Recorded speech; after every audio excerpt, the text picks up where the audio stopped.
The Shrine by Walter J. Sheldon, writing as Walt Sheldon. Originally published in Fantastic Universe, December 1956. Narrated by Tom Trussel. The American stopped to rest, to daub his brow, and he withdrew for a moment into the mottled shade beside the trail. Ahead the mountain rose and became blue with distance. A figure in a saffron robe moved down the trail, and toward him. "A woman," said his lips without a sound. His eyes clocked surprise. He was Edward Blair. He worked for the English-language TOKYO TRIBUNE. It was as good a paper as any to work for when your career had been interrupted twice by war. You could coast on the Tokyo Trib. You could let things not matter. Now he watched the woman. She walked with a gliding motion. Though her steps were tiny and downhill, her shoulders moved in an even line. They were small shoulders, and, as she neared, he saw above them an oval face, a beautiful and simple face with golden skin and eyes of dark velvet. He stepped out of the shade and smiled as she came upon him. She showed no surprise, and he was startled to hear her speak good English. "You are Mr. Blair?" "Why, yes, I am." "I am sent to meet you. I am sorry to be late." "That's all right." "I will show you the way to the shrine." "Well, thanks, but they said in the village it was easy to find. Just follow the trail to the top of the mountain." "But I will take you." "A pleasure, believe me," said Ed Blair, and grinned. And now they walked together. She effortlessly, like silk, waved in air. He seemed to walk more easily too. He no longer panted. The long grasses, the persimmon trees, and the bamboo groves went by. He carried a press camera and a bag full of bulbs, but they no longer seemed heavy. "Nice of them to send you," he told the girl. She laughed. There are tinkling strips of glass hung in a Japanese garden in summer for their cool sound. She laughed like this. "Naito-san has reason for sending me. He always has reason." "Naito-san?"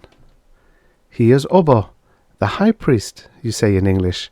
He taught me English." "And your name?" "Yuki." "That can mean snow or flower," said Blair. "You know Japanese writing?" "No, but I heard it somewhere." He laughed. Then he mopped his brow again. "Hot, isn't it?" "We must have a breeze," she said. A breeze sprang up. "Well, you certainly ordered that one."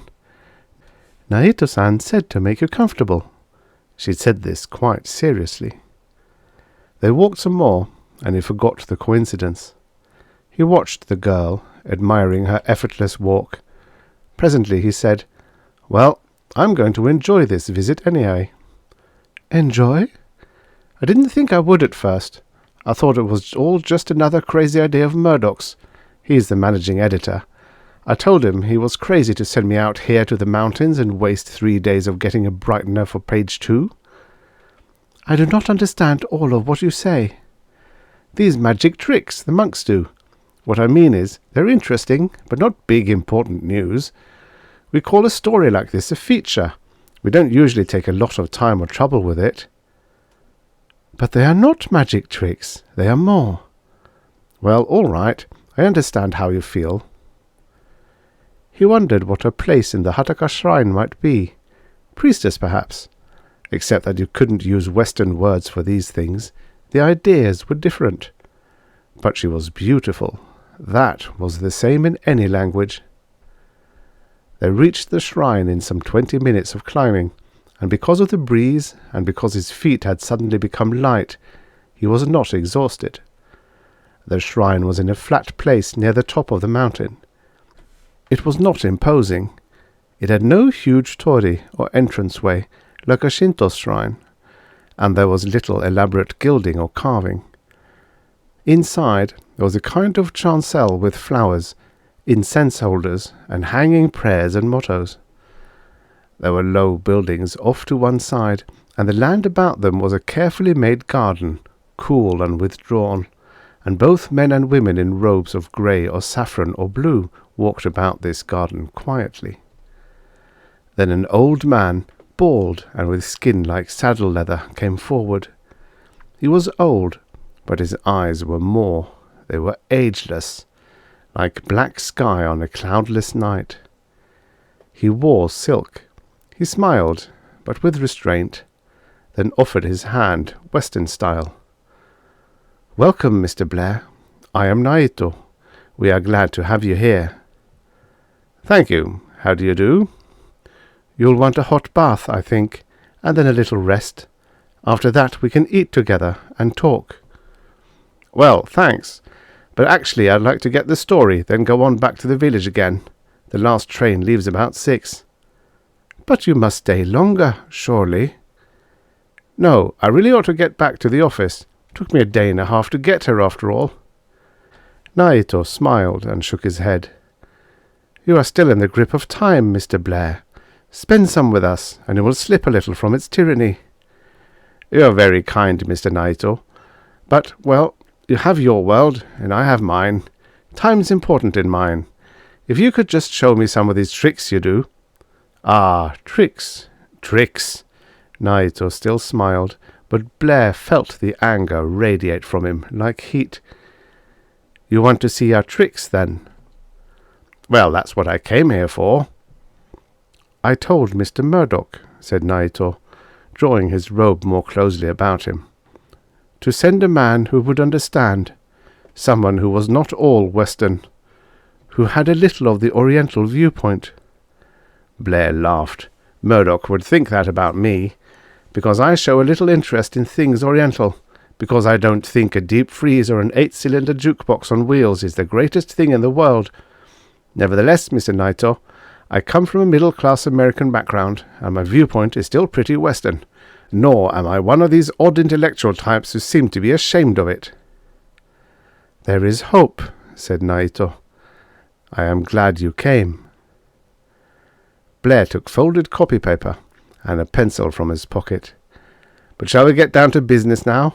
First, let me get your full name and where you come from and all that, and then the exact name of your sect here, or whatever it is." Naito seemed amused. Yuki stood by with great poise. Blair glanced at her and thought, yes, flower. When she stands, she grows quietly, like a flower. Then Naito gave the facts. He was Japanese, but had lived in Canada and the United States for some years.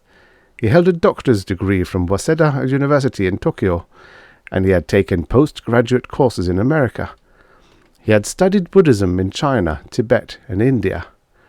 He had drawn from many of the other sects and founded his own, calling it koto, using the character that meant event or circumstance. "Yes," said Blair politely. "Now what about these magic tricks of yours?" Murdoch had said there would be magic tricks. Friends of Murdoch's, tourists, had come across the Hataka shrine and had seen them. Murdoch had sent Blair with his speed graphic to get the story. The Americans of the security forces who supported the Tokyo Trib liked these features very much. For them, they became experts on Japan without the annoyance of going too far afield from the well-stocked clubs or comfortable billeting areas. Naito, the high priest, sighed. "I will do it the cheap way, then." He took Blair to another corner of the garden. Yuki followed, gliding. Here water trickled from rocks into a small pool where black and orange carp swam. Naito watched the pool for a while, and presently the water stopped running. A moment later it began to seep upward toward the cleft in the rock. "There," said Naito. "What's this supposed to prove?" asked Blair. "Water running uphill," said Naito. "Is that enough of a trick for you?" "I don't get it." "All right, let's try something else." He moved off, swiftly, angrily, shucked the geta from his feet, entered one of the cottages, and a moment later returned. He held a child's rubber balloon. "It's round," he said, holding it up for Blair to see. "Okay, a round balloon." Naito blew it up. Instead of inflating it to a round shape, it extended itself into a long banana-like form. Then he blew it up again, and this time shapes like fingers came out of it at various points. "Well?" said Blair. "You still don't see, do you? Tell me, what do you want me to do?" "Oh, the water illusion and the balloon thing are clever enough. I don't have any idea how you do it," said Blair. "But the tricks, well, they lack drama, if you see what I mean. No flash. I'd like a good visual trick, one I can really photograph." Now Naito seemed to seethe inside. He breathed quickly, heavily, as he talked. "What will you have?" he said. "What will you have, Mr. Blair? I can do the Hindu rope trick. I can fascinate snakes, and I can put Yuki in a box and saw her in half. Is that the kind of thing you might understand?" "Well, it ought to be something sort of new," said Blair. "New," repeated Naito. "Something new. Very well, then. But first you must understand. This time you must understand. We will have tea." They sat upon grass mats in one of the cottages over cups of pale green tea. Yuki sat beside Blair, and her shoulder touched him now and then. When this happened, he found it difficult to concentrate on what Naito was saying. "Your Western science," said Naito, "is only beginning to learn what we know, and from a totally different viewpoint. Your Dr. Norbert Wiener has beautifully clarified the essential fallacy of the Newtonian viewpoint, that nature acts and reacts according to rigid laws. He shows, instead, that it is highly probable nature will do this. Probable enough so that for everyday purposes one may depend on it. Do you follow me, Mr. Blair?" "I'm afraid I'm not very much up on my science." "Well, I'm trying to explain it in terms a Westerner will understand. You saw a quantity of water run uphill. It was not an illusion, Mr. Blair. It is highly probable that water will not run uphill, but it is also possible that, under certain circumstances, it may. And as for the balloon, tell me, why does gas exert equal pressure in every direction?" "I'm sure I don't know." "But you must remember, surely, the molecules of a gas fly about in random directions. They exert force upon the walls of any container the gas happens to be in. Entropy, or the universal tendency toward disorder that Wiener speaks of, keeps an average of them exerting force in all directions. So the pressure remains equal in all directions, and we can measure it, and be certain, reasonably certain, that the next man who measures it will get the same result." "I remember Boyle's law." "Exactly. And Boyle's law, or Ohm's laws, or Newton's laws, or anyone else's laws, are based on probability. Nearly overwhelming probability. But what happens in the rare, almost unthinkable case where every factor does not act according to the most pragmatic law of all, the law of averages?" "We're getting way up in the clouds now," said Blair. "Please try to see it." "Yes, please do." Yuki touched his arm. "I blew up a round balloon," said Naito. "The gas should have exerted equal pressure in every direction. But something happened to the law of averages. Most of the molecules flew in one direction, and the balloon assumed a long shape. It was one chance in a number I cannot even express, it is so huge. Yet it was still possible." "Now wait a minute, Dr. Naito," said Blair.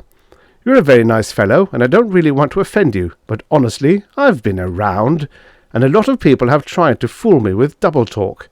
Not as learned as yours, but the principle's the same. Now look, why don't you make some fine visual trick for me that I can photograph? Then I can get out of here." "Oh dear," said Naito. "Now what's the trouble?" "This isn't what I wanted at all. I hoped Murdoch's reporter would be, well, sensitive.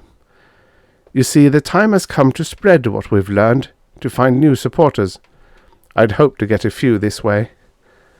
"How about my trick?" asked Blair. "Very well. Come into the garden again." In the garden, he spoke rapidly for a few moments to Yuki in Japanese. Then he turned to Blair. "Watch her. Have your camera ready." "I'm ready." Yuki, a few feet away from them, closed her eyes, and at first began to turn slowly in one spot. Her step, to begin, was a slow pirouette. Then gradually she began to revolve more rapidly. Presently she was turning so fast that Blair could scarcely believe it. He would not have believed before that the finest professional dancer could pirouette with this speed. He began to take pictures. He was so busy taking pictures that at first he did not notice the blurred shape that was Yuki, whirling, begin to disappear. Then this became apparent to him. He stared, open-mouthed, and Yuki vanished from sight. "My gosh, that's terrific," he said. "Where did she go?" "She's still right there," said Naito. Blair walked to the spot, felt nothing. He moved his hands about where the girl had been spinning. "She's not there," he said, returning. "That's a honey, though. You could make a nice living back in the States out of that one alone." Naito sighed. "Now, how'd you bring her back?" asked Blair, and kept his camera ready. Presently, said Naito. "I think she distracts you. And now, while you can't see her, you must try once more to understand. You must know why I do these tricks, as you call them." "All right, why? Or better yet, how?" "You in the West would call it psychokinesis, mentally controlling matter. Your conventional table lifting of spiritualists is an example. So is the phenomenon of people who seem to be able to will dice to fall a certain way, and in your literature, well, Moses and the Red Sea is the first thing that comes to mind.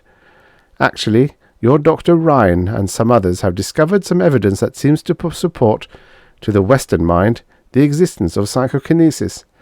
But you can never really understand it with Western scientific thinking methods. I cannot even explain it clearly in your terms."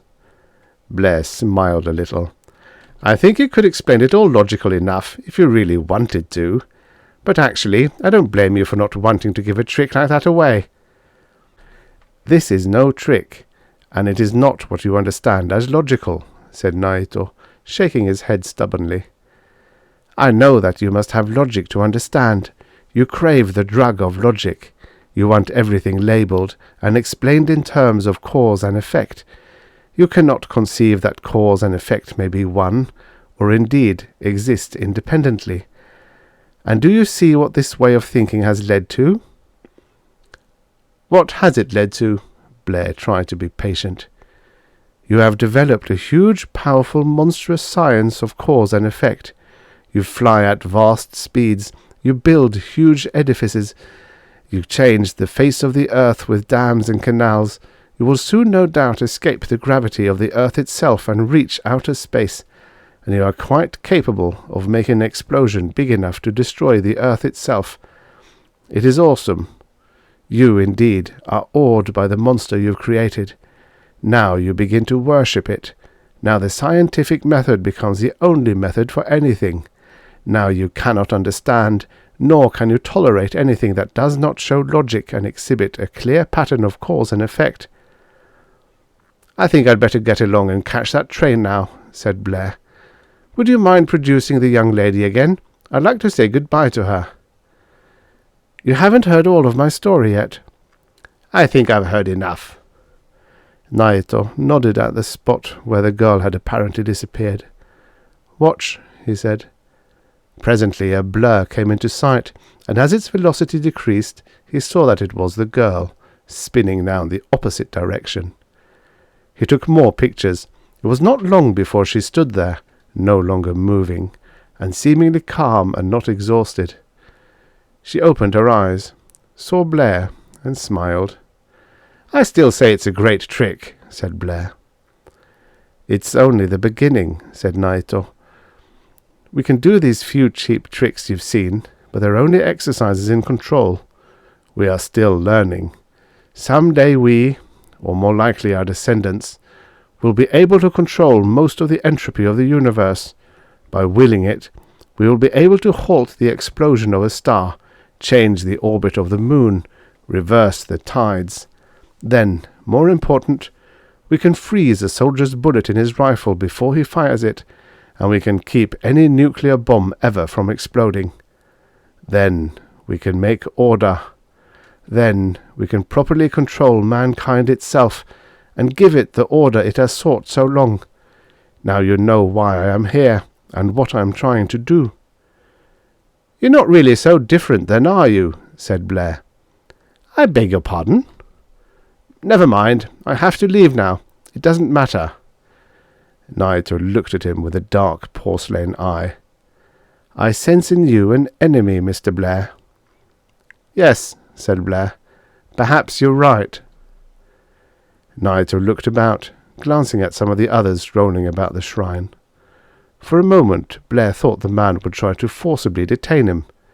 Blair stiffened himself and hardened his muscles.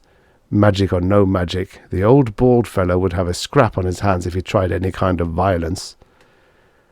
Naito then said abruptly, "But not a powerful enemy, Mr. Blair.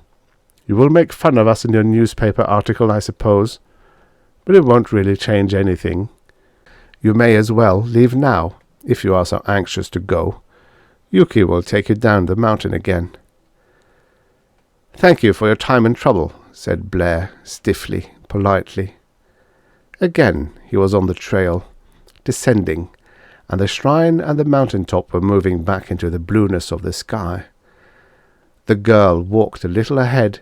He watched her for a while, still admiring her, and presently he spoke. "He knew what I meant," he said. She turned her head slightly. "Naito-san?" "Yes." "Of course I don't believe any of his double talk, but if I did, I would be his enemy. He saw that." "Why would you be his enemy?" "Because he is a tyrant." "Naito-san, a tyrant? That is a bad ruler, is it not? A tyrant? Naito-san is not like this." "But he is. Every tyrant that ever lived began with the hope of controlling mankind for its own good, for what he decided was its own good." "I don't know," said Yuki. "I don't understand all you say." "How long have you been with Naito?" "Since I was a child. He took me when my parents died. He has been like a father. He says I must learn, always learn more. He says my life is important." Blair moved forward suddenly. He took the girl's slim shoulder and turned her toward him.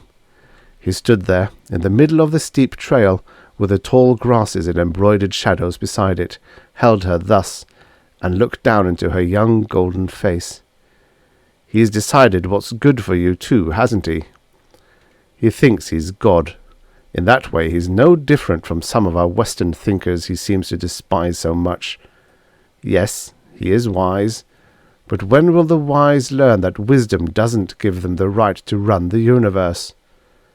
"I do not understand," said Yuki, her eyes dark and wide.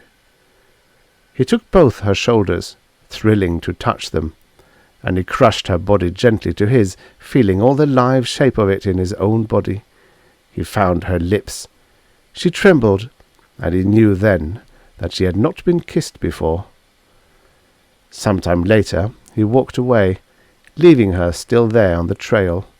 He knew, and felt she too must know, that they would never come together again. Now he would return to the Tokyo Tribune and take up the career of Edward Blair again, and in a day or two the story of the magic monks of Hataka Shrine would brighten the day's page too, and his photos would cause some comment, but everyone would be sure there was some natural explanation for it, and in a short time it would all be forgotten. Blair would not forget.